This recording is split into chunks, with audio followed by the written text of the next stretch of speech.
Hi, welcome. Hi, we're here. It is Saturday again. If you checked your calendars, you know it. You know it already.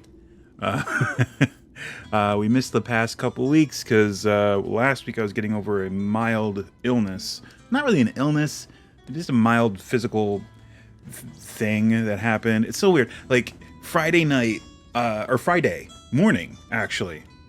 I felt like I had something in my eye. You know, that horrible feeling. There's something in your eye, you can't get it out. I tried my hardest not to rub it. I did the whole, this is a deep cut, Inspector Gadget, like pull your upper eyelid over your lower eyelid and just let your lower eyelashes sweep. It's, yeah. But anyway, I did that, and yeah, it did nothing. So I still, by the end of the day, my eye was just like red, and it just felt like it was on fire. I had to put an eye patch on it to keep it closed so that it would just chill the frick out and stop hurting. So I was recovering from that still that following Saturday morning, and the previous Saturday before that I just was tired to be honest. So I have no excuse for the previous Saturday. I was just like, I don't feel like I'm tired. But yeah, we're here now. We're gonna do some more TaleSpire, and so let's do it with minimal further ado. There will be ado, but not much. Let's go into, let's see. I think it's this one. I believe. It should be. But yes, we're continuing the Caves of Chaos build. Yep, this looks very familiar. This is Caves of Chaos. We're good. We're in good shape. Okay, and last week we did some trees and such. And why does my chat room keep loading? It's weird. Hopefully there are no issues. I had some mild to oh, okay, no, there's a bot. There's a bot. No, our chat's working fine because the bots are able to find it. Thank you, bot. No, thank you, no thank you. I'm gonna go ahead and delete that. There we go. Thank you, no thank you, bot.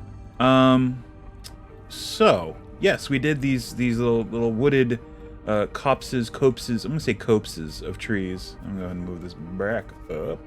There we go. Complete with little water features inside them. We did do this one too, right? We did water in here too. Yep, there it is. It's just very low. That's why. It's very shallow. It actually looks really neat. The way it just kind of like barely above the muddy ground there. So cool. We did that. We have a couple more to do. I should probably get out the module, which I'm now realizing is behind a thing, but that's fine because you know what? We also have we have it in our browser. If we can bring that up, we'll use that as a guide. I'll go here. I'll go here. Then I will go. Oh, right there. Sorry, I didn't realize it was right there. I'm running everything on a VPN right now, so if there's anything weird, which I hope there isn't, but it does kind of slow down my internet, my browser specifically. But everything else seems to be fine because I did a whole Discord voice and video call earlier for the game I played earlier. We played some Blades in the Dark, and that ran fine. So yeah, and this seems to be working okay. So we'll see. Well, while that's loading, I guess we'll just continue on with some stuff that doesn't need a guide, so to speak. So go into build mode, turn our grid on, our flashlight on, move our grid to about the level that we're going to be working at, and we can just do more walls while we're waiting for this to load, and just chat it up, chat with the bot. How's it going, bot? No, I don't want more views. Well, I mean, I do, but it's not that important to me that I want to potentially pay for them. No, thank you.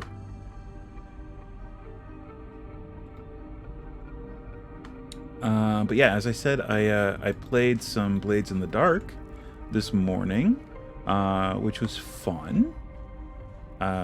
We actually did not get last week. It was another story. My character in specific got into serious trouble, and the rest of the crew had to come bail me out. So that was fun. And this week was sort of recovering from that, and maybe taking on some lighter fare jobs that are doable. And it actually turned out okay. It turned out mixed, I guess, is the result for us overall, but then it ended up working out in a weird way in the end. I don't know, it's hard to explain. And then the job that we took right before you wrapped, which we're going to be doing next week, we're actually working out the particulars over Discord. And actually our crew leveled up, I found out, which is actually also really, really cool. I leveled up as well. My character leveled up as well. He should, because he made a bunch of very desperate rolls last week. So that helped. And he got a trauma, so he's also got that, and I can... As many times as I roleplay, as long as I roleplay that trauma, which I think I took unstable. As long as I roleplay that, I get a little bit of experience each session too. So,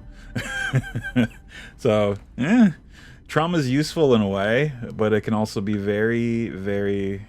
It can really throw a wrench in things if you're not careful.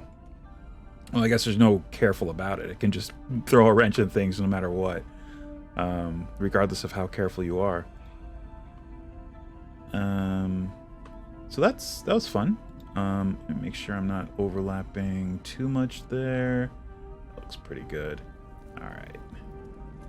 So I made sure to come down ever so slightly on this, just because I think if we don't overlap these layers, they're good. There, you can already see there's a gap there, and I can go back in and fill in any of these little gaps with the smaller versions of this thing, which they make. They make like narrower ones or even squatter ones, which we've seen, and we're just going to go in after the fact. Right now, I'm just more concerned with getting this up to the level that we need, which is actually also a good idea.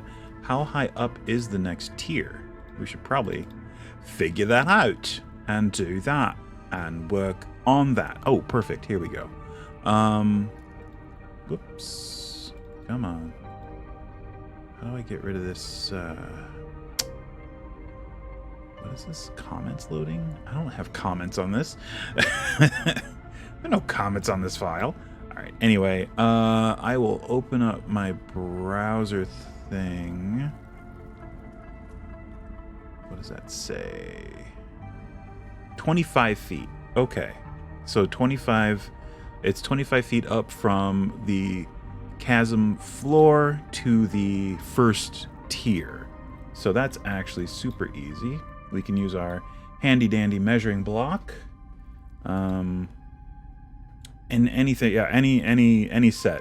Most of the sets have them. So 1, 2, 3, 4, 5. Cool. So that's the height of this first tier, which is actually, we're almost there. Yeah, I think with the next layer we put down, we're just going to sink it into the layer we're putting down now, and that should solve the issue. Let me go ahead and make this a little more compact. There we go. My chat room keeps saying, "Welcome to the chat room. Welcome to the chat room. Welcome to the chat room." I'm getting disconnected from chat apparently, but my stream has been uninterrupted. So, whatever. I'm fine with that. maybe the VPN is messing with the chat room. Well, we'll figure that out. Okay, so we did that. Let me go ahead and open up the browser so you guys can see what I'm looking at. Browser. Boom. There it is. And I need to scooch it. And I need to, yeah, that's what I want to do. Do that. Kind of. There we go. And maybe just scooch it down there so you don't see that header. All right. Cool. So that is what we are currently working with. We've done this section pretty much. We just need to move on to the back section of the chasm, which is easily done. But I think first we'll go through and finish this. Just finish this wall, this first wall. I think that's a good thing to do since we already started it. We already started today. We may as well just go ahead and finish it. Oops, I got to move my grid. Perfect. That's actually right where we had it. And put this bad boy here. And rotate, boom, rotate, a boom. So I've been meaning to play more High on Life, because that game seems like a lot of fun. I just haven't really had the, I don't know, impetus or whatever to do it during the week. But I will return to it. Not on Saturday, though. I do want to keep my Saturdays TaleSpire, basically. So that won't change. But yeah, if I do end up playing High on Life again, I will definitely stream it because it was a funny game. And I do want to see what happens. I'm hooked. I do want to know what happens. I guess, do I want this to... Yeah, I guess that's fine. I guess it makes sense. If you look at, like, naturally formed... Well, I guess this was formed canonically... Well, I guess... I don't know how this was formed previous in this version. I guess it's just a naturally occurring canyon. But in, like, the newer versions of Keep on the Borderlands / Caves of Chaos, Chaos Scar from 4th edition, it was caused by a falling meteorite. So that would definitely have a different kind of look to it. It would look like it was ripped, something ripped through the earth abruptly, as opposed to, you know, eons of being formed through natural erosion and such.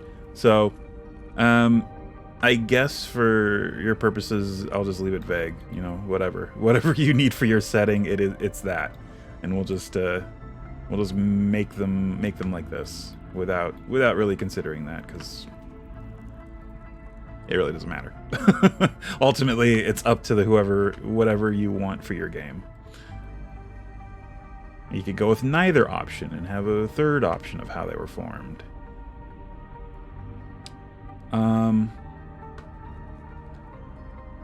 Boop. Cool. I played D&D last night, which was fun. Aside from some technical difficulties, again, I had tech difficulties this morning with my computer for the Blaze in the Dark game, and I had tech difficulties last night with Discord for my weekly game, home game. That's what I call it. Weekly home game. It's bi-weekly, but we'll see. Yeah, I don't know what's going on with chat. Hopefully it's okay. I mean, the bot was able to say something, so I'm assuming it's fine. If the bot got through, I'm assuming other people can get through. Actual people can get through. We'll see. But yeah, we played D&D last night, and I'm running it in my homebrew campaign setting, which is a lot of fun. I like it way more. I'm coming to realize I like it way more than running in Forgotten Realms. And I had previously been, and I love Forgotten Realms. That's one of my favorite settings to run in, and if not my go-to campaign setting. I don't even think I've run in another setting aside from just the 4th edition generic Nentir Vale thing, which I use a lot in my home setting. I've got the Nentir Vale exists in my home setting and with Fallcrest and all that stuff because I love it. It's just so well done. The city's just really well thought out. All the NPCs, there's intrigue there because they can all kind of work off each other, and I'm familiar with them since I've run it so many times. Like, it's like, oh, I'm going to go to the general store. Oh, okay, so there's 2 options. You can either go to Sandercott Provisioners or yeah, I just know it off the back of my hand. It's like, hey, you go to Sandercott's, or you can go to the Azair House, which they also have some general store goods. Yeah, and it's just like, I know all the characters and everything. It's easy to run. But this home campaign that I'm running, which is, we just started, they're only 2nd level. So they're the babies, they're wee bairns of characters. And I'm starting it out in, essentially, I'm running Rime of the Frost Maiden. So it's, you know, Icewind Dale, but it's my campaign setting version of Icewind. I should really move my grid down a slight bit. There. It looks like everything was kind of floating. Yeah. Oops. Oopsie. Anyway, yeah, it's my version of Icewind Dale, which is Icingdale, which is geographically in the same location, kind of the main continent in my setting. So upper west, of northwest, extreme northwest of the main continent. So yeah, again, a very cold region. And I call it Icingdale, not Icewind Dale, to keep it like so. If I do like a verbal sort of Icingdale, that kind of thing. So, and it was interesting because I get to flesh out that part of my map, which previously I just kind of been like, okay, and there's stuff here, you know, just the general, okay, I guess there's stuff up here, and then there's this, and it makes it interesting because you can, like, the geographical features that you have in place, you can reference if they're, you know, big enough. And I have a few that, you know, few major geographical features that are visible from a high enough vantage point, which is neat to kind of tie in. So yeah, it was fun. They're kind of making their way through 10 towns. They're in their second town of 10 towns. You know what? Let me see here. Where is? Let me actually go to the useful section here. There we go. I'm gonna throw one of these up here just to kind of cap it. There we go. Cool. And continue. Let's turn on clipping, sink it down a little bit. There we go. There we go.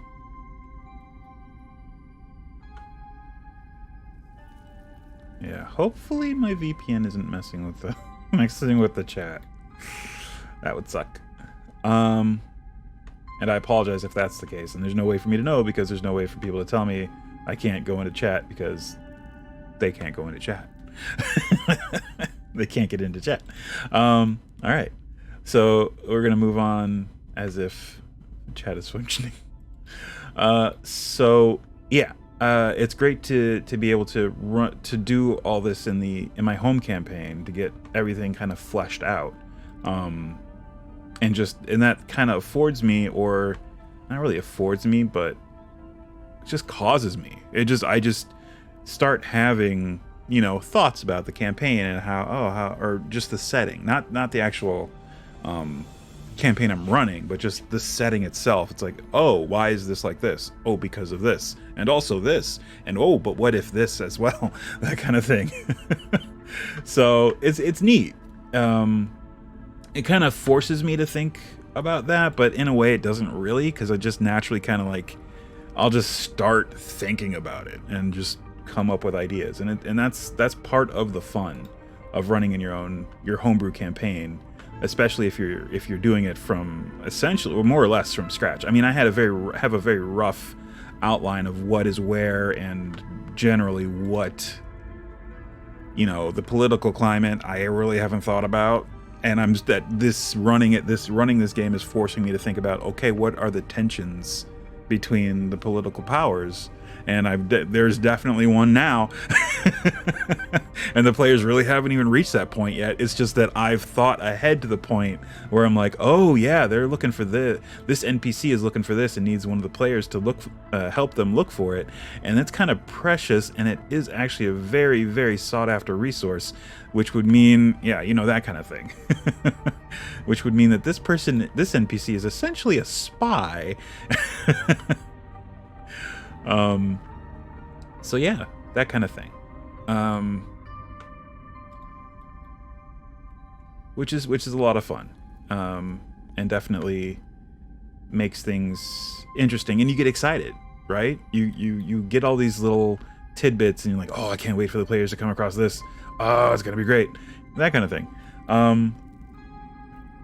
And I have a player PC / NPC in the game, which I'm on the fence about that, because I don't like, and I think I've talked about this before, I don't like holding the players' hands collectively, and with a player PC that kind of affords you the opportunity to do that more. You can be in game, be like, hey, let's go over here, which I hate. It feels like railroading. It feels like it just feels cheap. So what I try to do with the player PC NPC, whatever I want the party to do, I have the NPC suggest the opposite. If they suggest at all. I was like, oh, I want him to do this, but I'm just gonna have him suggest them to do the opposite. And that way that pulls me out of it a bit, and I guess pulls my investment out of it a little bit. I guess what's the word? I become less invested in their decision, I guess is the phrase I want. Or I don't care as much, right? It's like, yes, do the opposite of what I want. I want you to do the opposite of what I want because I want to see how I'm going to deal with it, right? It forces me to deal with it as a GM. Instead of forcing the players to do what you want, force yourself to adapt to their decision. There, that's what I want. That's what I'm trying to say. Oh man, what happened here? How did that happen? There's just those stacked up there. Did I do that? Oh, I guess that's the height. Oh, sweet. I was smart. Because that's the height, isn't it? Here, let's double check. Whoops. I gotta go back. Actually, here I can grab one from over here. Was it that? No. Shift middle click? Shift middle click. That's what you do. Okay, 1, 2, 3, a 4, a 5. Yep. Sweet. I don't even remember doing that, but apparently we did. Thank you, past me. That helps immensely. Is that the right height? It is. Okay, perfect. There. Perfect. Now it's perfect. All right, so we're gonna move this into there and continue. Perfect. So that will be a great starting point. I'm gonna go ahead and adjust this one to grok a bit better with the wall we've been doing. Let's see. Right about like that, I think. Yeah, there we go. And it looks like it goes into there. Perfect. Perfect. Oh, and we got a little bit of a gap. I'm going to go ahead and take care of that now. Just with one of these. Ta-da! Cool. All right, and continuing. Let's see. But yeah, we my wife just ordered a new router, so hopefully that'll solve some of the connection issues I've been having, and hopefully my chat's working. We'll see. We'll see.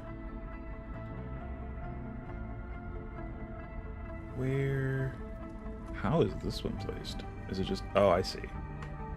It's just like this.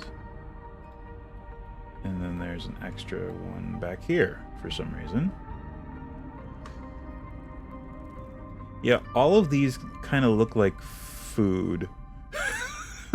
That's a weird thing to say. But like, yeah, this rock thing from the top looks like, I don't know, chicken tenders? Which I don't eat, but I eat the fake chicken tenders, like the vegan chicken tenders. Those I do eat, and those are good. Yeah, there we go. I guess that works. Right. And all this stuff over here looks like, what was it? Nougat and chocolate, or peanuts and chocolate. There we go. Rotate. Yeah, it's gotta go this way. And I've made myself hungry. Great. Perfect.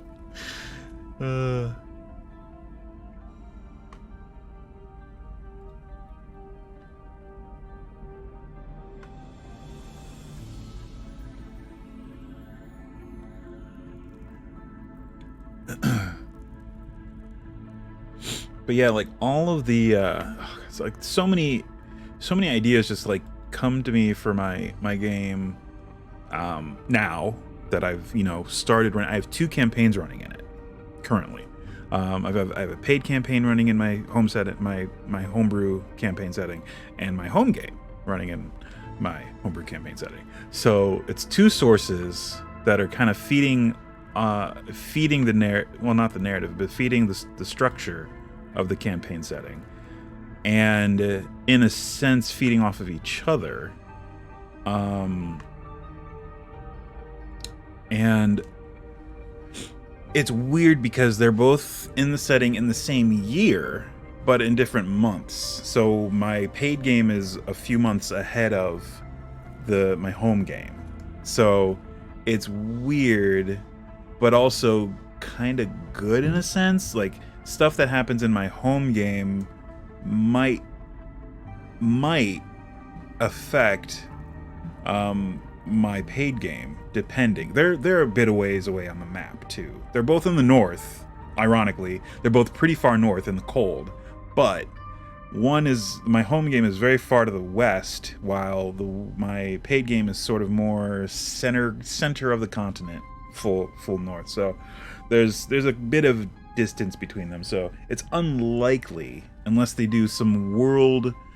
my home game does something like world shattering in the months between. It's unlikely that they're gonna affect my paid game group, but we'll see. We will see. Yeah, that will be interesting. There may be, hopefully there won't be, but there may be the need to retcon something. I hope that never comes to pass, but you never know. That may come to pass. All right, so we're gonna do one more pass here, and just get it up to the level, this level. Yeah, that looks good. So yeah, right where that's placed. Going around one more time. And there are also like things like just general like world things that you come up with on the fly. Like It was a couple weeks ago for my home game. One of the characters is a tiefling paladin, and I asked her, okay, what god do are you devoted to, or are you more of an ideal kind of paladin? And she was like, well, I'm more of an ideal paladin, but unless you have like a god that's that sort of embodies that ideal and is also for paladins. And in my setting, Torm, from Forgotten Realms, is a god, and he's same deal. He was a mortal before he was a god, and he's the god of honor, protection, righteousness, all that kind of fun stuff. And paladins, are sort of all fit into that mold. And one of the things, and she's a tiefling paladin, one of the things that I just came up with on the fly is that you're probably a paladin of Torm, being a tiefling, because while Torm was mortal, he was instrumental in tieflings being accepted generally by the other races, because he sort of championed for them. He fought for their more or less legitimacy, I guess, as a civilized race on the face of the planet. And that's part of the reason he's a god, is because of his acts there, his merciful acts and selfless acts that he did in that cause is part of the reason he's a god. And that's the reason many tieflings, mostly tiefling paladins, worship him. And so she was like, oh yeah, 100% Torm all the way. And that was just something I was just like, you know what, that's probably why and that's probably also makes sense. That's why there's a tiefling paladin, or why he's a god, and it all kind of fit together, and it made sense. So yeah. And the other part of that is the whole tiefling situation. The whole reason that there are tieflings is because it was a civilization in the Far East that was on the verge of collapse. And there were powerful houses. This is sort of in the vein of Netheril, but in a very different sense, I guess, from Forgotten Realms. There was a very, it's a civilization in the Far East, very powerful houses. They, very arcane minded, and some divine minded. I guess divine would also fit into that, but a handful of the powerful houses made pacts with devils to avoid destruction, but every member of their house was transformed into a tiefling. Before this, tieflings did not exist, and then prior to that, or not prior, but after this, there were distinct factions of tieflings, right, that eventually intermarried, or some may have isolated. You never know. So there might be a version of tieflings out there that look really weird, that no one's really seen before, because they've sort of isolated themselves. So yeah, that's the whole reason that there are tieflings, and also part of the reason that people really don't like tieflings is because, oh, your family sold their souls to a devil. That kind of thing. Which down the bloodline, I mean, it really only just shows physically, right? For tiefling, there's no inborn, or what was the default for tieflings to have basically a pact with a devil. You can just be a tiefling. That's you're just you're a person. You're a tiefling. You look kind of devilish, but aside from that, you don't really have any ties with a devil, so to speak. You don't have to have. I mean, you certainly could, and that's typically way how tieflings kind of bend. For most players, but you don't have to. And I think that narratively works itself out in my setting that Torm was kind of helped with that. He made it so that tieflings born after his sacrifice, or I guess it probably would have been. Well, no. Oh, that's interesting. Well, no, Ilmater's also in my setting. He's the martyr. So if there was going to be a sacrifice, it would be him. But I don't think he was ever mortal. Or I guess maybe he would have been. Maybe the narrative is that, well, see, I'm doing it again. Maybe Ilmater fought with Torm with the same cause, and Ilmater sacrificed himself so that, as part of their endeavor to make it so that tieflings born, if ever there's a tiefling born, it is not bound to an infernal being. They are their own person. They can exist. They can, and all that fun stuff, which is probably part of the reason that Asmodeus does not like Torm and Ilmater very much. So yeah, there you go. That's some fun backstory. Came up with it just now. So yeah, that's just what I've been doing, and it's so much fun to just go in and just put on the thinking cap and just riff and think about, why is this like this? Oh, maybe X, maybe Y, maybe both, maybe X and Y. And it's really cool, and it's really great when you get to collaborate with the players. That's the most fun. And one thing that I insisted on the players is that I gave them questionnaires first of all when they did character creation. Just tell me about your character. Where are they from? Do they have family? That kind of thing. And I also, requested backstories from them. Like, okay, tell me about your character? That kind of thing. Because I think that's part of the reason I think the last campaign, I found myself, more often than not, just moving forward with whatever main plot thing. There was very seldom any character backstory branches, which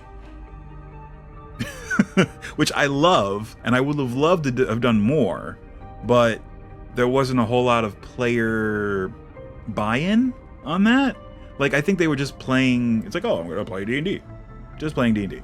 Well, I got to do, I think, 2.5-ish player backstory things, which was okay, but I would have liked to have done more because I had 6 players. So, or no, actually, at that time I think it was only about 5. So that's about half. That was about a half. So yeah, I would have loved to have done all of them, but I mean, there just wasn't a whole lot of buy-in on their character backstories. They were just kind of like, okay, we're doing this now, and that's fine, and that's really all I want my character to do. Which, and I don't like hounding my players like, all right, what does your character want to do? Because then you get the lockup, the decision paralysis. Like, I don't know. And it's like, if I give you this information, you're going to use it against my character. Well, no. And I say that with that tone of voice because I might, but at the same time, your character's going to get stuff out of it. I mean, it's a double-edged sword for sure. There's going to be intrigue. There's going to be, things that are going to come up with your character, with their family, with other NPCs that your character knows. You're giving me ammunition to use both for you and against you. And that's part of the whole collaborative storytelling process. And part of my job as a GM. You have to give me the tools I need to do my job.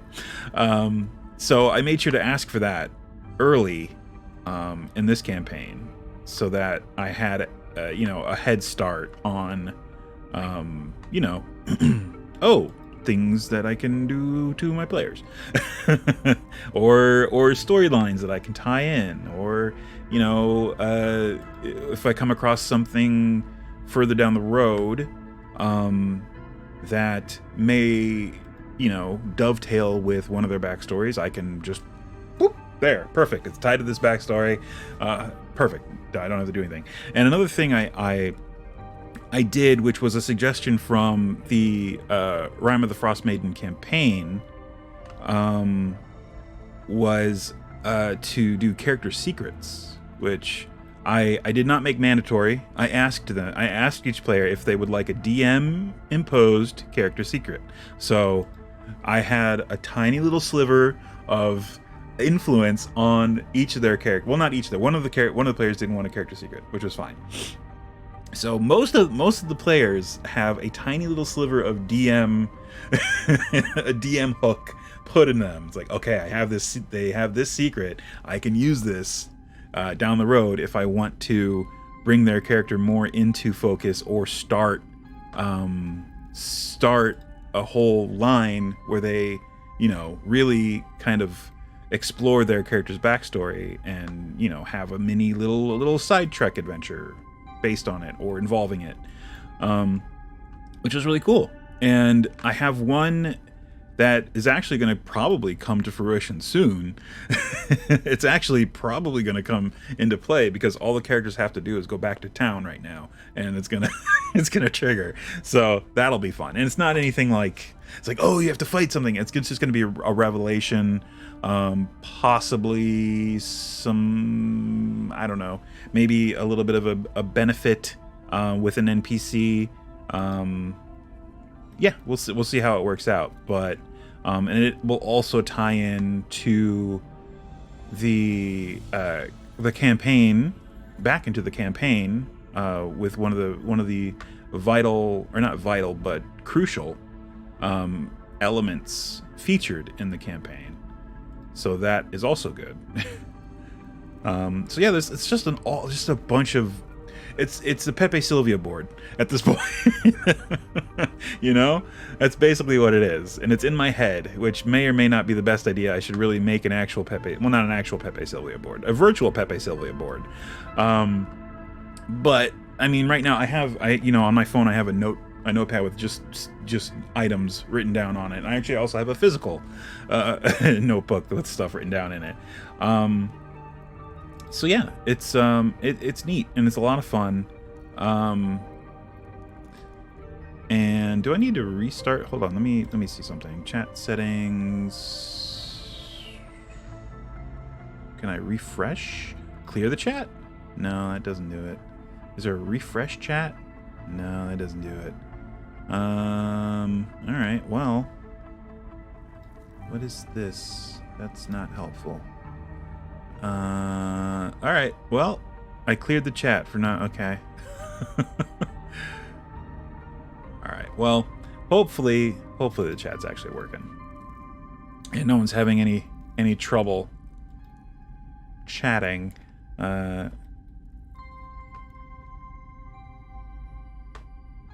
Whoop. But I will just continue my rant about world building.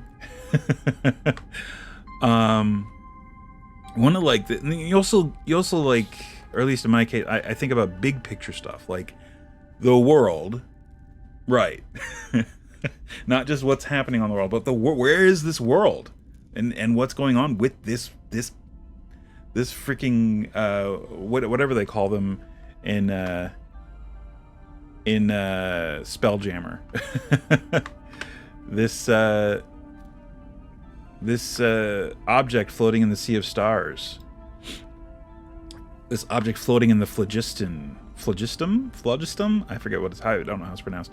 And I had a couple revelations about that, and I don't think my players watch this, so I'm free to I'm free to reveal these deep secrets. So the world is called Atroa, which is an old Oerdian god from Greyhawk. It's an obscure Oerdian god. She was the goddess of spring and renewal and all that fun stuff. So she's kind of like the Shantaea from Forgotten Realms. So she's like the earth goddess. She's Atroa, and the planet of Atroa is more or less her. The planet of Atroa has 2 moons: Amphel, which is a smaller moon closer to our size moon, and Binfel, which is a much larger moon, probably about 5 or 6 times the size of our moon. And it is always a sort of light red, not quite pink, but like an orangish, light orangish red, almost a salmon color. And it's usually visible, even if it's just at the horizon or higher in the sky, depending on its phase. It's usually visible, although it does become a new moon when it's fully blocked by Atroa between the sun, it and the sun. So I have 2 moon phases that I actually keep track of. I actually did. If I went to donjon.bin.sh, go there. They have a calendar maker. It's amazing. They have a fantasy calendar maker. Go there. You can make your own fantasy calendar. I did that. It's amazing. My months all have their own names. The months have weird number of days. The weeks have weird number of days. The days have weird names. I did a deep dive on it because I was bored and feeling nerdy, so I did that. So the world of Atroa, it's Atroa. It's got 2 moons. It's got Amphel and Binfel. Deep dark secret: Binfel is Atroa's stillborn twin, and there's a cult that knows Binfel's true name. The name that the god would have had it been fully realized, and they're dedicated to bringing it to not back to life, but sort of unlife. So that's fun. Also, Starspawn are going to be involved with that, so that's also fun. Because Binfel is sort of revered by lycanthropes, and their lycanthropy is, I'll say, evil lycanthropes venerate Binfel, and their cycles, their lycanthropy is tied to Binfel. If you're a good lycanthrope, or neutral, if you're neutral you can choose, I guess. If you're a good lycanthrope, you're tied to Amphel, and your changes sort of flow with that one. So yeah, that was fun to do. And Binfel, the big one, is sort of the purview of Malar, and to a lesser extent Hred, the goddess of darkness and winter and all that fun stuff. But Malar, who's from Forgotten Realms, is the god of beasts and primal savagery and all that fun stuff. So, and lycanthropes. So he has the big moon, and the smaller moon, Amphel, is sort of the purview of Elistre, who is more of a major god in my setting. I know she's a very minor god in Forgotten Realms, but in my setting, she's more of a major god. She's not just the god of displaced drow, she's also the goddess of the moon, Amphel, and twilight and things like that. So there's that sort of dichotomy there that's fun to play around with, and where I don't know, I'm still on the fence about this idea. Atroa is symbolized, her symbol is a tree with a ripe apple on it, or a number of ripe apples on it. So I had the thought, what if Atroa isn't just the world Atroa? It's a part of her, but Atroa is actually the world tree itself, which is just the multiverse. What if that Atroa is manifesting herself as, which may not even be her name, Atroa. This is just how she chooses to manifest herself in this plane, in this world of Atroa. What if she is the world tree itself? And at that I was like, whoa. Kind of a self-imposed whoa. But I'm not sure if I want to do that, because I don't know quite how that will work, or how I would pull that off, really. Oh, I see what I did here. I just did a straight line before. Okay, that'll work. And then I just tilted it. Got it. So yeah, I'm not sure how I'm gonna if I'm gonna implement that one, but that's a very big picture idea for my setting, because that influences everything, not just a little thing somewhere. That would influence everything.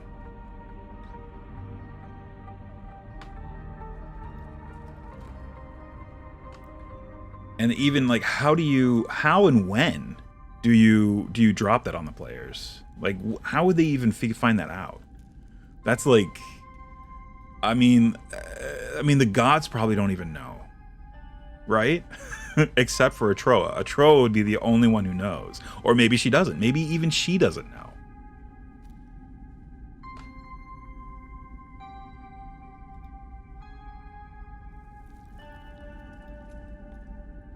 So yeah, I don't know. I don't know if I'm gonna do that one, but it sounds cool.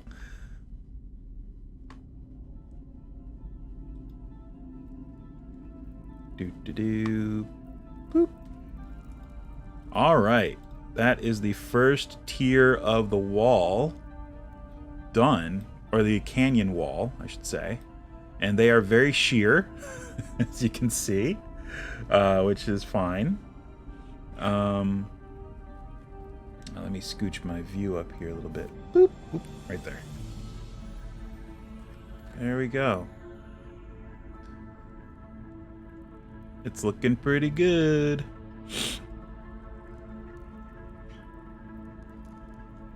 All right. Cool. So, looking at this, it looks like we should be okay. Ooh, hold up. Yeah, it did work out. It's at the same level. Our math worked. Perfect. All right, so that's the same level. That's at the same level. Good, good, good. All right. Was there another cave opening at this level? Oh, this one. And it's fine. Oh, this one too. It is also fine. Cool. We planned well. Everything has worked out. Oh, we still have this measuring thing over here. Oh, and there's another cave. Duh. And that's fine. And that also lines up. Sweet. Sweet, sweet, sweet. Sweet, sweet, sweet. Whatever that was.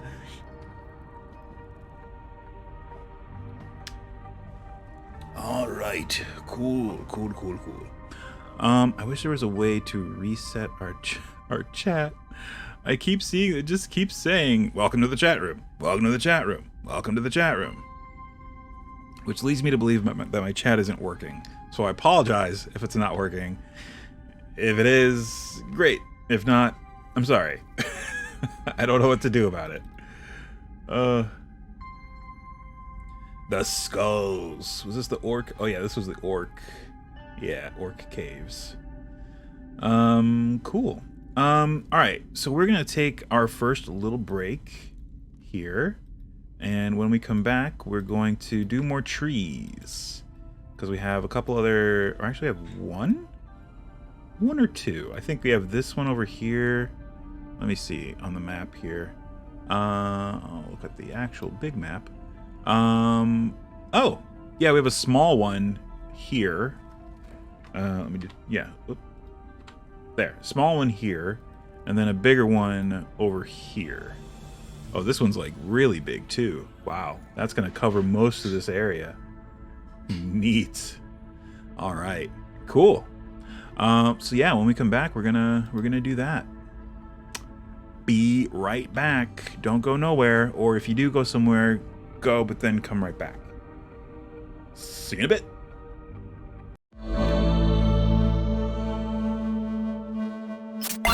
Yo, I'm back. Let me turn this back up. Cool beans. So, here's the deal. Let's keep doing what we're doing. There's no deal. Let's keep doing what we're doing. So we have to do trees over here and a big old copse of trees over here. This one's gonna be much smaller. So let's just get to it. We already have everything we need in our quick bar. So let's just do a couple tree trunks around. Maybe another here, another one right there, some on this level down here, one there, and maybe one more right there. Cool. All right, and this one's gonna be pretty easy because we're not doing water on this one, but we will be doing some underbrush. So that will kind of differentiate it from the others.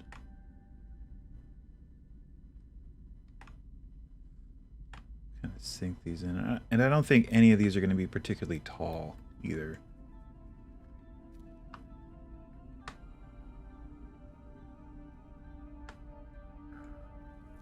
Let's see.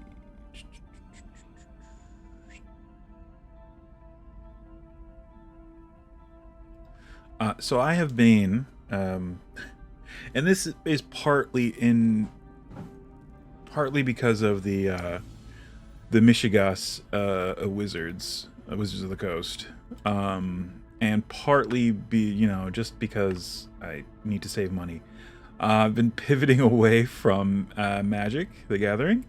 The quality has been dropping on their products. They're trying to do too much too fast, and the quality is dropping. So rather than invest my money in a inferior product, or a product that is approaching inferiority. Is that because there's superiority? Is there inferiority? I guess there is. I just save it, buy a house.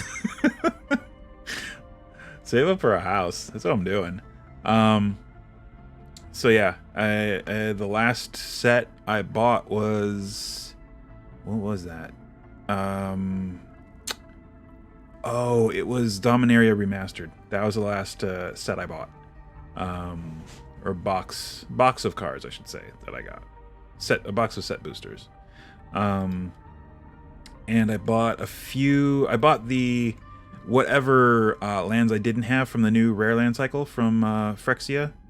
And then just a handful of singles that not even expensive stuff, like really just like stuff that would work with decks I already have, that kind of thing. So yeah, and that was weeks ago. And I haven't bought anything in the interim. I've even been on Arena and not purchased anything. I've just played. I have the cards I have the rare, because they give you packs too. They're just like, here's some packs. Like, great, I can open that. That'll increase my chances of getting a wild card if I need it or whatever. And I've just been doing that because Arena is free. Let's get that straight. Arena is free to play. Free to join, free to play. It's just, if you want to make a deck quickly, the deck that you want to play quickly, you would have to spend money. I mean, you can definitely grind for it. You can play games, get coins, progress along the mastery whatever thing they have. But it will take time. You'll have to take hours out of your day to do that. So that's the only offset. It's time or money. Time or money. Time is money. So it's basically, they get you either way. So yeah, I built my because I like Pioneer, the format. I like making decks in Pioneer, and I like playing Pioneer when I can. I don't get to play it often. But the only thing they have on Arena is Explorer, which is close. There's very similar, close, but there's a couple things. There's a few sets that they need to backfill. And one of the cards that I need for my baby, the deck that I put up on there that I have in paper in Pioneer, is a deck I call Nightmare Citadel, which is Bolas's Citadel, and basically landfall triggers with Dread Presence and Dryad of the Iltsine Grove, and what's the other? And just Urborg, Tomb of Yawgmoth. So the card that's missing is Urborg. Urborg really helps. I mean, you can do it without it. The Dryad of Iltsine Grove turns all of your lands into swamps. It turns all of your lands into every land type, but importantly, it turns everything into swamps, which is what you want. For Dread Presence, because every time a swamp comes into play on your side, you can choose to either pay a life and draw a card, or deal 2 damage to any target and gain 2 life, which is amazing. And with Bolas's Citadel and the Dryads also give you an extra land drop for each one you have. So as you're playing stuff off the top of your deck with Bolas's Citadel and you come across a land, if you have another Dryad in play, so I can just play it. And guess what? It's also a swamp. So if you have a Dread Presence in play, it triggers that and does the thing. So I've got like a full play set of each, Dread Presence and Dryad, and then 3 copies of Glasspool Mimic, which is also a land, which works out really well. So if I need another copy of either, I can play it as that, or if I just want to do another land, I can play it as a land. Which is, and one of the new cards, Joint Exploration, which is amazing. It's 1 in a blue, scry 2, and then draw a card. And if you can kick it for green mana, and if you kicked it, you can put a land card from your hand onto the battlefield. That's incredible. So I considered doing either that or what's the other one? Growth Spiral. Growth Spiral is kind of close to that, and I don't think. All that basically is draw a card, and you may put a card from your hand into a land card from your hand into play. So it's half of that kind of. You don't get the scry, you just get the draw and the play a land without having to kick it. It's just a blue and a green. So it's differently costed, but it also is only half the effect. Scry 2 is basically like drawing a card itself.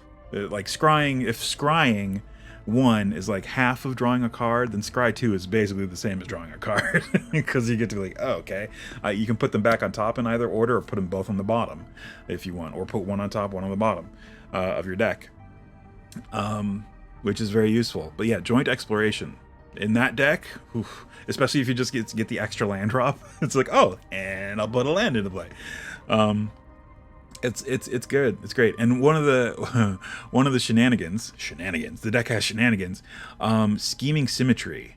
That's a lot of fun in that deck, especially with Bolas's Citadel. If you have it out and you cast, Scheming Symmetry, he's like, we each get to tutor and put it on top of our deck, but I have a Bolas's Citadel, so I can cast it right away. And that's great because I have 1 copy of Scapeshift in the main deck. So if you have Dread Presence out in a number of lands, you can just, in Bolas's Citadel, you can just, Scheming Symmetry, get Scapeshift, cast Scapeshift, spend 4 life, cast Scapeshift, sack all my lands, get all new lands, and trigger my Dread Presence, or multiple Dread Presences however many times. But yes, that's my baby deck. I love that one. Probably not super competitive, but it's just a lot of fun. It's just so much fun. I'm going to adjust this slightly to accommodate some water. And I might even push one a little further down. There we go. So this area here is going to be water. And you know what? Let's do a little bit more. We'll do this one too. And how about this one? Sure. Oh, that's actually maybe not that one. How about... no, I think that's fine. That should be enough. Unless we do this one? Sure. All right, so if we have that, let's go ahead and do the water first. As we've discovered, doing the water before we start putting other stuff down is actually much easier. So I'm gonna move my grid down a little bit more and just start placing the mud, because we have to do the mud. Let me see. We want this, and we want nature, and there it is. Mud. Perfect. That's too far down. There we go. That's sort of where we want it. Oh, actually, no, it's going to have to be there. I forgot that the mud tiles are just a little bit thinner than all the other tiles, so its placement is going to be a little weird. So yeah, we'll just leave that where it is and delete these. Make sure this is set to the right height, our grid, and there we go. So yeah, I've been pivoting away from Magic the Gathering. As I said, I have my pet deck, and I've sort of made the decks that I want to make at this point. I have the modern decks that I wanted to eventually make. For the I gotta move those up. I really wanted to make spirits, Bant spirits for modern, and I made that. I have a in paper Bant spirits, which is fine. So I have a competitive modern. Spirits is on the cusp, but it's somewhat competitive. And I wanted to make that's the one I wanted to make like right from the jump when I started getting into the formats and stuff with Magic. I wanted to make Bant Spirits because I like Bant, and Spirits is a strong, or was, and could be again, strong archetype. But yeah, Bant is one of my favorite color combinations. The other one is Sultai. So I like blue. I like blue and green, and white and black are kind of tied. Red is sort of my least favorite color. So yeah, I have that deck built. I also, so I think I have 3 competitive modern decks. I have Spirits, Bant Spirits. I have Hammer Time, which is a version of Hammer Time. There's so many different versions of Hammer Time at this point, but it's just so much fun. And I already had half the cards, so I was like, "That's all it is. I can make most of that." So I built it and bought the difference, what I needed to finish it.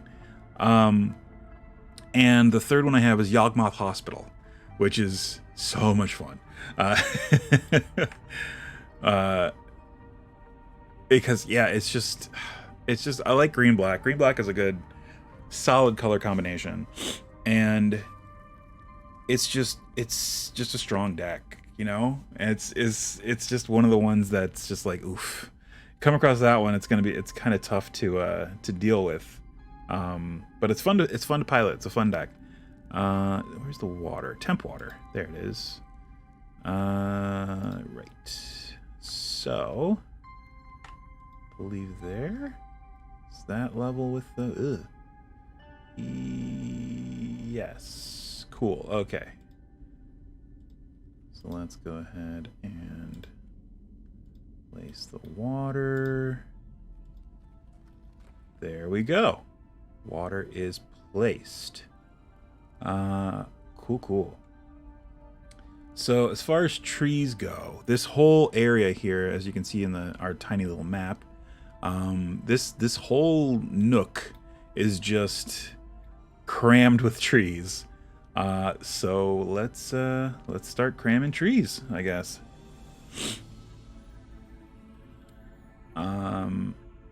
Yeah, I'm pretty pumped with the progress we've made so far, even just today.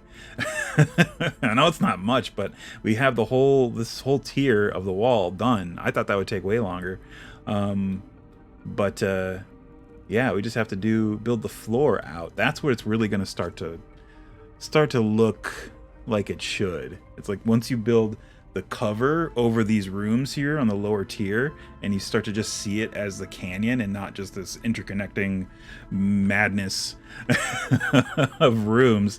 It's like, oh, this is an actual, this is the canyon.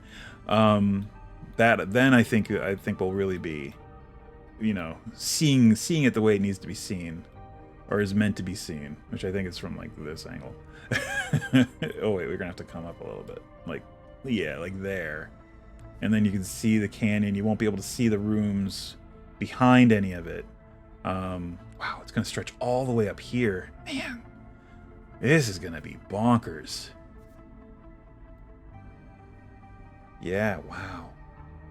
I didn't realize how high this one is. That's really far up there.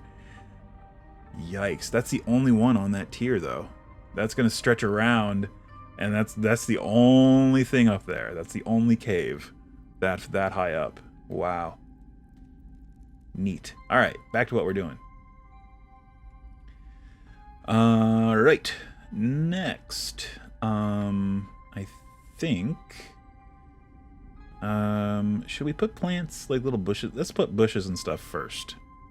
How about that? Let's do that. So go into here, into nature. And oh, that's the one thing I even put it in my quick bar, and I completely forgot to use it. The little log, fallen log. We can throw some of those here and there. Oop, fallen log. And there are definitely some in here. In the one near the hill giant, or not hill giant, ogre lair, there's just some logs from trees that he knocked down. Definitely, like tucked in here. Yeah. They're probably not as cleanly cut as they're depicted on the tile or token, whatever. But yes, there are definitely some tucked away here, and I really should do this.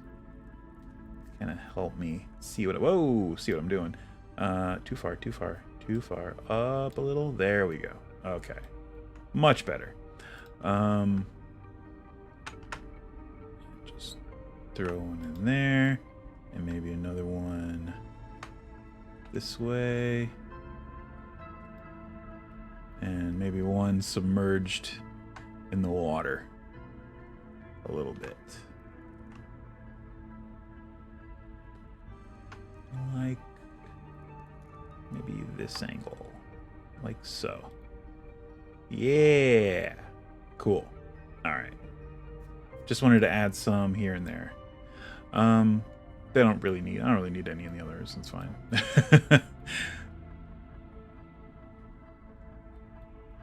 Okay, so let me get rid of that. Get rid of that. Those are just placeholders, and move our grid back to the right spot, and just start going. Well, I will say I haven't dropped any frames. So our connection has held. It's just I am unsure as to the status of our chat.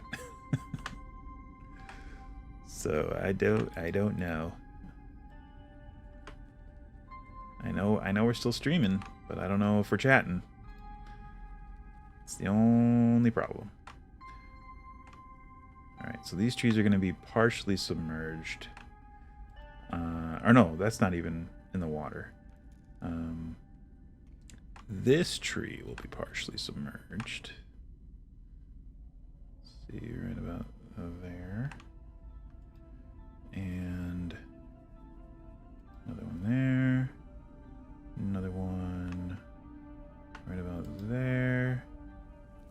Another one here. Yeah, we just need a bunch of trees. That's literally, it's this whole area is just congested with trees. Okay, so we should leave somewhat of a path to here. You know, also there is an owlbear in there, so the owlbear will need to be able to get out. So let me scooch this one over, and then I think we're fine. Or potentially just scooch it here and scooch this one here. Yeah, because then it can just kind of go whoop. It would have to squeeze through here, which is fine. I guess that's fine.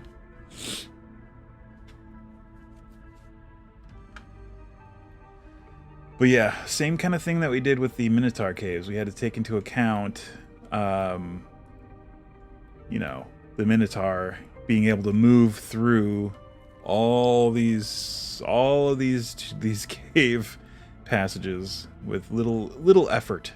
We made sure to make most of it accommodate a large creature. So, I mean, there are parts where he'll have to squeeze, and the players can definitely use that to their advantage, but most of it is accessible for the Minotaur. Okie dokie. Yeah, more trees. Sorry, Moartrez. More trees. Put one in here. Another one over here. Oh, you know, one thing I watched the other day, just on a whim, I went looking for it. The first episode of Late Night with Conan O'Brien. The very first episode. I'd never seen it before. I had never seen it. I mean, I was a fan, but it was only after the fact that, you know, it was already up and running. It was probably midway through season, I don't know, 2 or 3 that I started watching it when I was younger. And I always liked it. I always liked Conan more than Letterman, definitely way more than Leno. I am not a Leno fan. Yeah, it was interesting because you see his he was really young. I mean, he was incredibly young, and to you know, have a talk show, not just that, but have to fill the shoes of Letterman himself. It's a lot. And they definitely played to that for the bit at the first episode, the opening bit, which was funny. And you could tell he was nervous. You could definitely tell he was nervous. And just like he hadn't found the rhythm yet. He was like, like nervous laughter, that kind of thing, here and there. Not overly so, but it was definitely rough. But yeah, his first guest was John Goodman, which was I thought that was very interesting to have such a, at the time even, a big name like John Goodman. Like back then he was on Roseanne, he was on, you know, bunch of movies. Now he doesn't do much, or as much, but back then John Goodman was pretty big. And his second guest, I didn't finish watching, but his second guest is Drew Barrymore, which back then I guess she wasn't doing a whole lot. Yeah, nowadays she does. Well, I guess not now, but there was a time between then and now where she did a lot more. But she has her own show now. I didn't even know that till recently. So yeah. That was something funny that I saw recently and came across. I think it's at like archive.org. You can find the episode. I think they have all of season 1 through 3 on archive.org. So I might go back and watch more, but yeah, it's like, I don't know, like going back and watching old talk shows. It's like, it's purely for nostalgia, right? You're not watching it for any, oh, what's this guest up to? Because they're not up to that anymore. This is like mid 90s. This is well past any project that they are working on, or way earlier. Any projects that they are working on at the time of the interview are long since passed. You already know, or can easily find out if they were a success or not. It's like, hey, I'm working on this movie. It's like, oh, let me look that up. Oh, it flopped.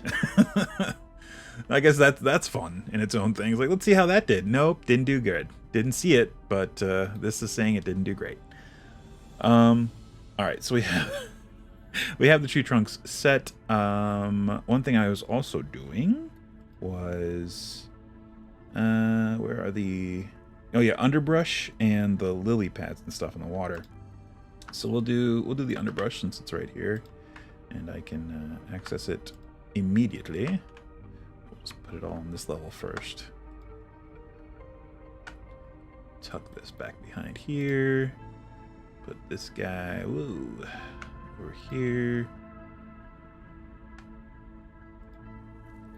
And some single ferns on the upper level here. There, maybe one more big fern right here. There we go. And yeah, where are the lily pads and stuff? There they are. All right. So one there, put one there, and one little one with no lily on it, and one big one with no lily on it. I don't think they make a big one with a lily on it, but yes, you get me. I can make one if I do that, but I won't. I like it without. And how about one fallen log? Just kind of floating in the water. Or half submerged. Oh, I'll do half submerged. We'll do it right here. There. Alright. Looks good. Now time for the treetops. Treetops. Do we want to make these particularly tall? I think they would need to be, right? At this point in the canyon, they need to be tall enough to be able to get the sun, because it's moving. It's only hitting them like here. So they need to be able to be tall so they can get, more of it. So I don't think any of the treetops would be below, well, not many of them would be below this ridge. They would mostly be up above the ridge. I mean, we can definitely put some, and we can do like tiered, treetops. So there's, I'll put a 1 and then a 3 on top of the 1, that kind of thing.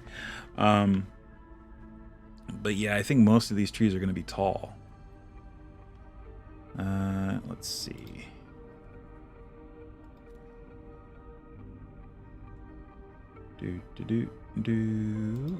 Let's try and... What is going on there? Oh. Interesting. There's a little gap there. I'm gonna have to fix that. Huh. Let me do this. Let's clear out a path.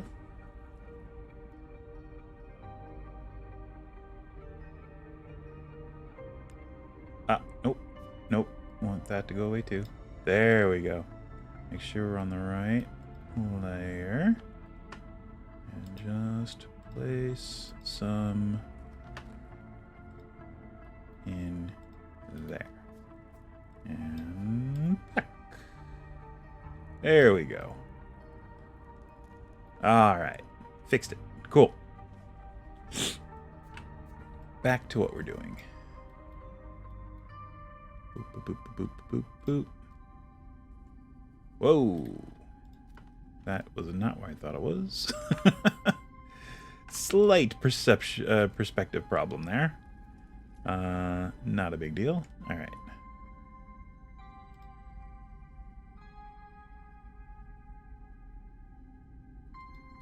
Oh, I am so pumped that Everything, Everywhere, All at Once did so well at the Oscars. I did not watch the Oscars. I heard afterward they did so well. But good for them. It's an excellent movie. I highly recommend it. If you haven't seen it, I highly recommend it. It is top 5 for me. Top 5 movies all time. It's just the turn it takes. It's so great. And I'm not spoiling anything by saying that. Every movie has a turn. Every good movie has a turn. But this one, whew, doozy. A doozy.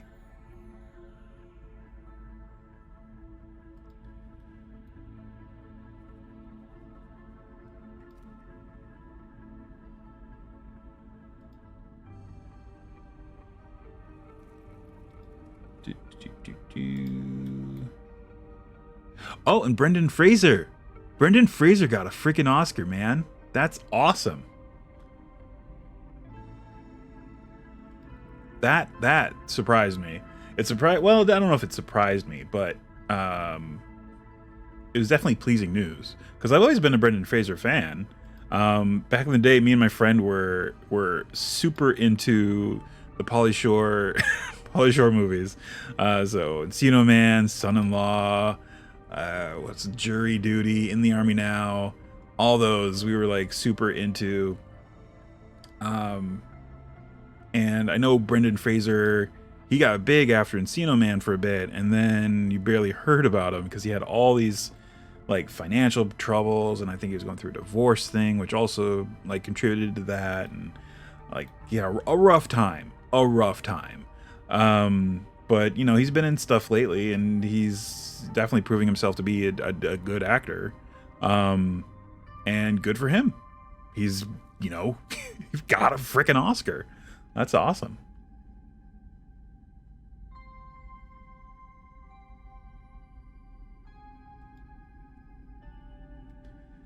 All right. Oh, wow. These need to be really tall. Okay. We're going to do one more segment on the... We're going to do this, and then if we need to put, like, other sections of treetop between, like, underneath the very top of the tree, we can. We can just place them in there. And the placement of these is so finicky. I'm trying to make them as straight as I can. But we'll see. We will see. All right. Okie dokie. And okie dokie.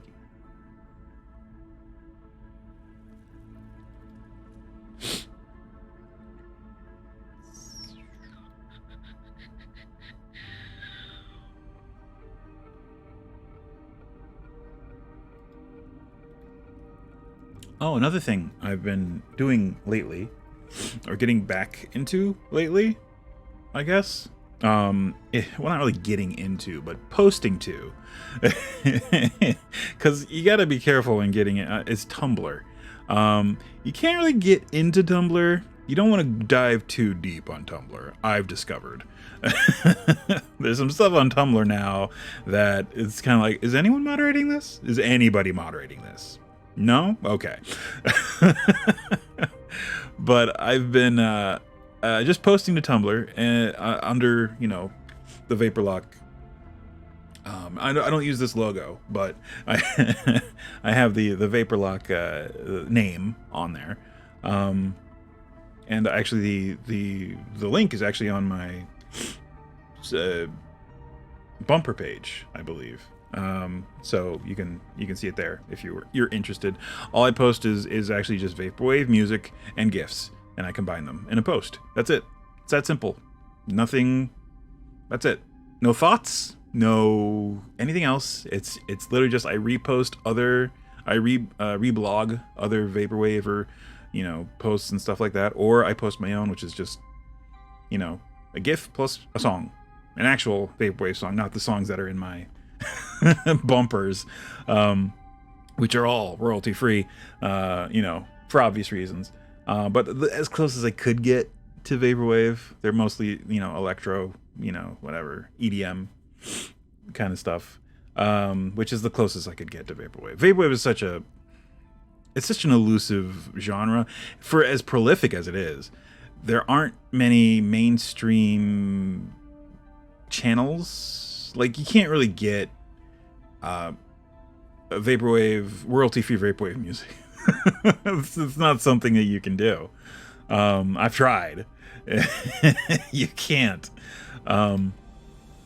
It's all very, you know, community-based. So, yeah, it's not a thing. It's not the kind of thing that you would find royalty-free for, because I imagine that a lot of the licensing, there are a whole lot of, because it's a lot of sampling and things like that, so that's a whole other layer, and that's also a major element of vaporwave is the sampling. So there's copyright issues there, right? It's not just the song itself from the artist who made the song, but the samples the artist used from the original source. There's another layer of copyright. So it's going to be real hard to find royalty-free vaporwave music. Unless it depends on the subgenre. If you do mall-soft, sure, you can probably find, something. But, just general vaporwave, yeah, it's sampling is an ever-present feature, I guess, in that genre. So, yeah. It does not lend itself well to royalty free, which is sad. So I mean, yeah, every time I try to occasionally just do music here on Twitch, which lets you get around that, but it has to be just music, not anything else. And you do have to attribute, which I am careful to do. So yeah. I do try to do that, and yeah, especially when I find like an album or an artist that I really like, I will do that, and I've done that in the past, and I'll try to do it again because I have come across more artists that I'm like, oh my gosh, it's amazing, or albums that I've come across like, oh my gosh. Yeah, just yesterday, My Pet Flamingo, which is a label based out of Wales, I think, that does primarily vaporwave music. They released it's Flamingo Funk 3, Volume 3, which is just collaboration, kind of different artists, actually a collection of different artists, doing tracks, submitting tracks to this, and also collaborations. Each track, some of them are collaborations between two different artists on a song, which is really cool because one of them is two of my favorite artists collaborating on a song, and I got so pumped because I watched they had a stream yesterday, where you basically, it was like a YouTube stream where they play the album and they have the track name and the thing, and they show the album artwork, and they had like a GIF or some visual thing running behind that, and the chat in YouTube was fans and also artists from the album just chatting away, which was a lot of fun, and very cool. But yes, I would seek it out on I would recommend it. Just to seek it out on Bandcamp. You don't have to buy the I went whole hog and bought the box set just because I was like, you know what, this is an amazing album, I'm buying it. I'm just gonna get the whole thing. So I bought the collector's box set, vinyl. You can just get the MP3, which is considerably less than that. But find them on Bandcamp. And just look up My Pet Flamingo on Bandcamp, and you'll find it. It's probably their top release right now. But if you want to get in, and I would say, yeah, if you want to get into vaporwave, check it out. It's a great cross section of the entire genre. Except maybe, there's Mallsoft on there. Mallsoft is on there. Yeah, it's a great. Just overall, it's like, oh, here's a little here and there. That one, and also Cat System Core Hireth album, Hiraeth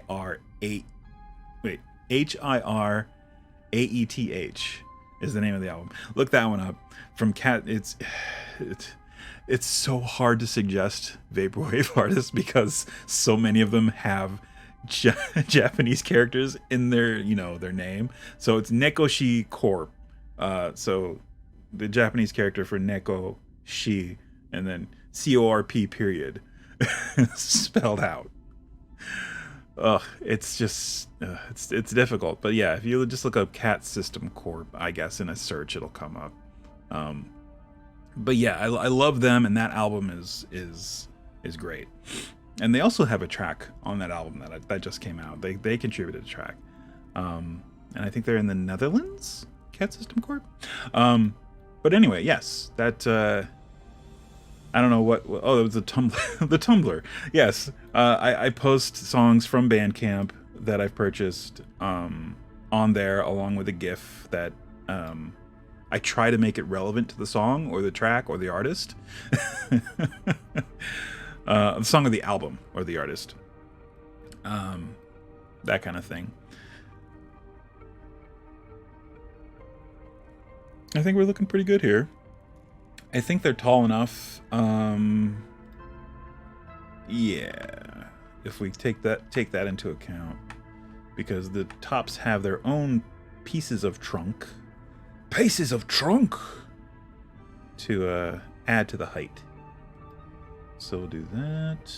Turn it around. Every now and then I get a little bit lonely when you're never coming around. Turn it around. Every now and then I get a little bit terrified. See the fucking look in your eye. Ugh.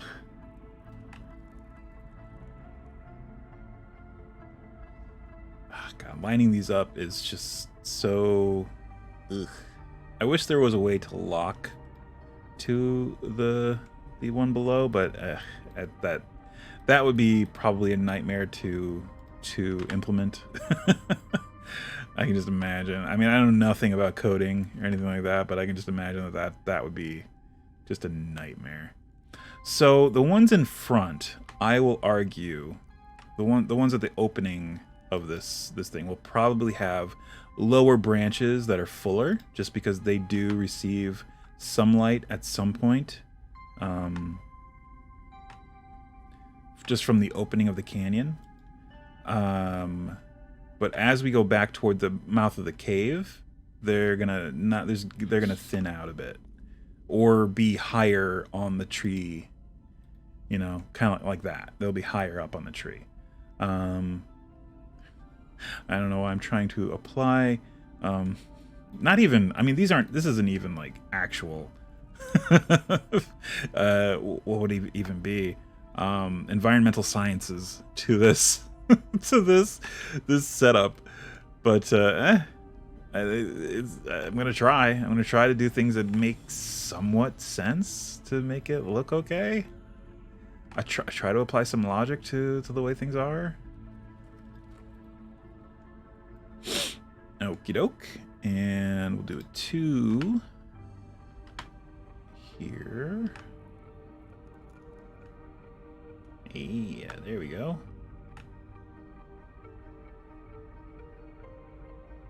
And this leads to the Owlbear Cave, which is a good time. It's just a good time. Yeah, you don't want to be in the Owlbear Cave. Let's see. There we go. There we go. Another thing I'm pumped about with my new campaign, and just in general with D&D and the community and stuff, is my players, or most of them, are, since the way I play now, since we're in person, we're using minis again.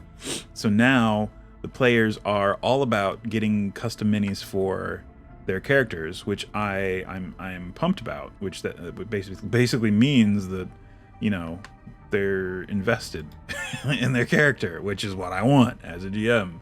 It's like you want your players to, you know, have care. You want your players to care about what's going on, about what happens to their character, you know. So that's cool. I'm pumped about that. We'll say this one only has the 3 top. I just gotta get it at an angle where I can see where I'm putting it. There we go. There we go. All right. Cool. Yeah, we're gonna finish up this and call it a day. Call it a stream. Don't call it a comeback. Just call it a stream. Well, technically, it does also come back because I'm back after 2 weeks. So it's both. It's a stream and a comeback. I will be gone on the 8th of April. I will be in Florida. And I think that's how you should always say you're going to be in Florida, with a sigh, with a heavy sigh precluding it. I'm going to be in Florida. It's the only way that makes sense. But I don't know if I talked about this a lot last time I went. We drove down last time we were in Florida, which was in February. So not that long ago. And I do not recommend driving to Florida. It's I mean, if you can handle it, it's fine. I'm not gonna mix words. I'm getting older. I don't like sitting in one spot for a long time.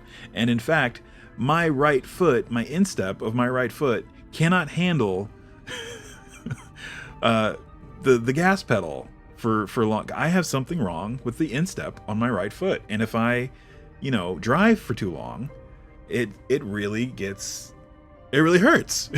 I haven't been to a podiatrist or anything, but that's just my current situation. But this time we're flying down, so we get to skip that portion of America between Illinois and Florida. That's just great. It's great. Not great. We get to skip that and go right to Florida. So I'm looking forward to that, the not having to drive. And once I'm down there, I'm going to be seeing family, so I'm pumped about that. I'm very excited about that. Not only my family, not only the in-laws, which live in Florida, but my family too some of my family is going to be down there because someone in my family is getting married down there. So much is the same way I got married down there. So as much as I malign Florida, we just keep coming back. It's just the way it is. If we take the good parts of Florida and put them elsewhere, because Florida is a nightmare. It's just an all-around nightmare. So yeah, I will be gone on the 8th, but I'll be back the following Saturday. And again, if you're saying something in chat, I'm sorry, I cannot see it. My chat is just tweaked out. I don't know what it's doing. It's being bonkers. We have one viewer right now, so if that viewer is spamming messages in chat, I'm sorry, I cannot see them. All I see is a wall of welcome to the chat room, welcome to the chat room, welcome to the chat room, welcome to the chat room. Really, it really instills confidence that my chat's working. Ugh. All right, so yeah, perfect. So yeah, so we can see that as we go back, we're not gonna have any branches on the lower reaches of the trees. Maybe for one or two. We'll say this one has a little lower branch situation, probably like way down there, and maybe this one has a lower branch situation, just where it kind of can peek through the canopy. All right, and these, I think we're gonna make the one way back here a 3-top if we can angle it correctly. Whoops.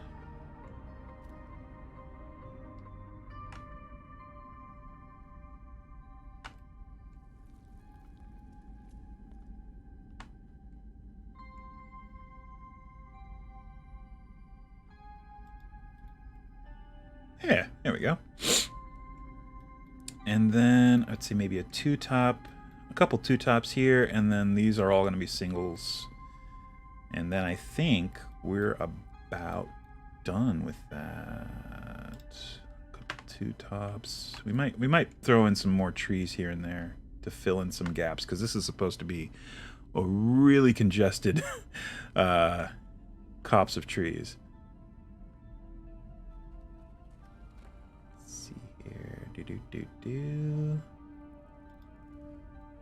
Alright, and this guy. Oh, we're missing. Oh, we missed one. There's one right there. Hopefully I put that. I did not put that on there. There we go. Good enough. Alright, and we'll put a single on this guy that's kind of hiding. Whoops. There we go. And we can sink it down a little bit.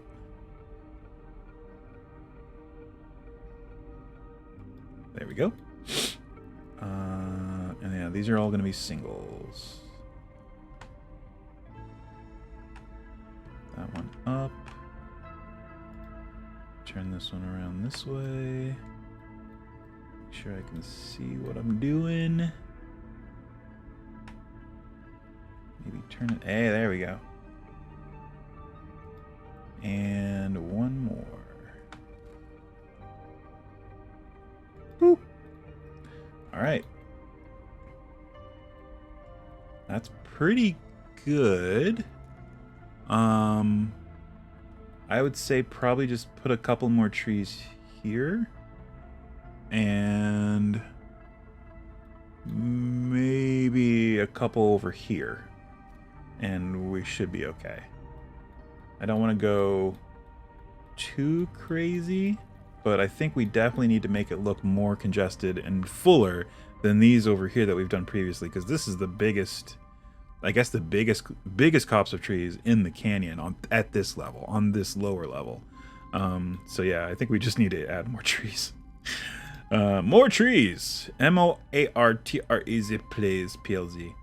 All right, we're gonna do a couple more trees here. Down, there we go. And a few over here. Let's bring it up a little bit. There, and there. How about one over here? And over here. And let's do one down here. Maybe a couple down in, whoa. There we go. Couple down in here. And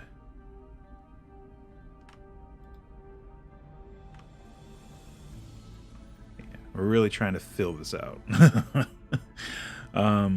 Oh my god, floaty trees. No floaty trees, please. Why are they so floaty? Whoops, that was the wrong... There we go. Oh, that one I should move away from the edge there. Geez, this one's really floating. The others are fine. What about the ones we put over here?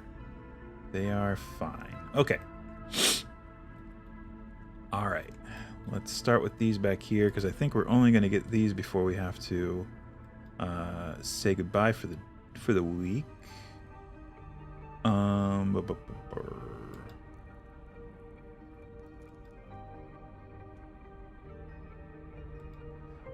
But yeah, getting back onto Tumblr was interesting, especially with that account. I just used my whatever account I had, and just, you know, because you can change your appearance and even your name on Tumblr on a whim.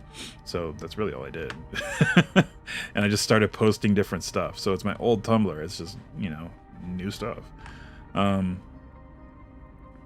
yeah, you got to be careful with who you follow on Tumblr, because if you don't vet their previous posts, you could end up with some real weird stuff in your feed. It's just like, which was one of the recent issues I had. I was like, why is this in my feed? And then I was like, oh my god, it's like post after post. I'm like, what? Whoa, no thanks. What is going on? And so I just had to unfollow somebody. I'm like, okay, look, this is not my cup of tea. Sorry. No, thank you. I don't even remember following them. That's the sad part. It might have been one of the, yeah, they just changed their name and changed what they're posting. That happens probably all the time on Tumblr. They just change their profile name and they change what they post. And as a result, you end up with situations like that. It's like, whoa.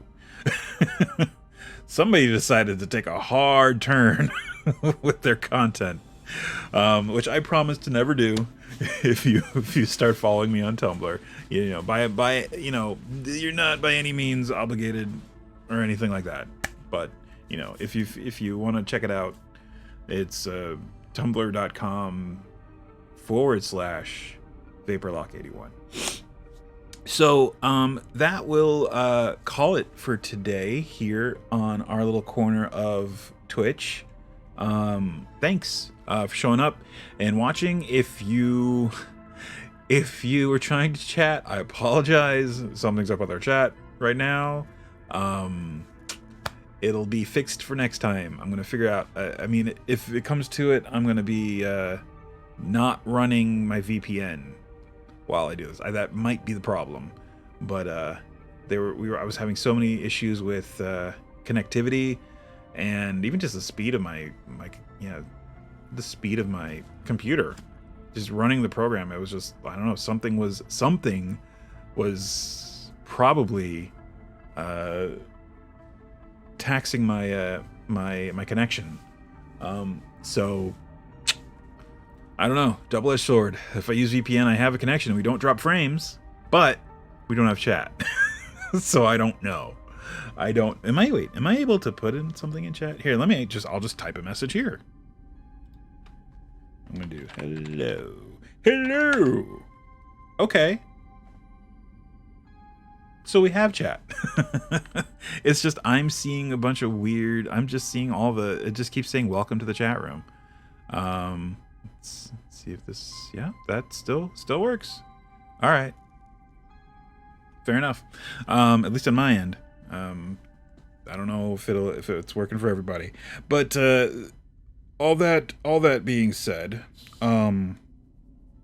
thank you for watching. Thank you for humoring me, and we'll be back next week with more TaleSpire.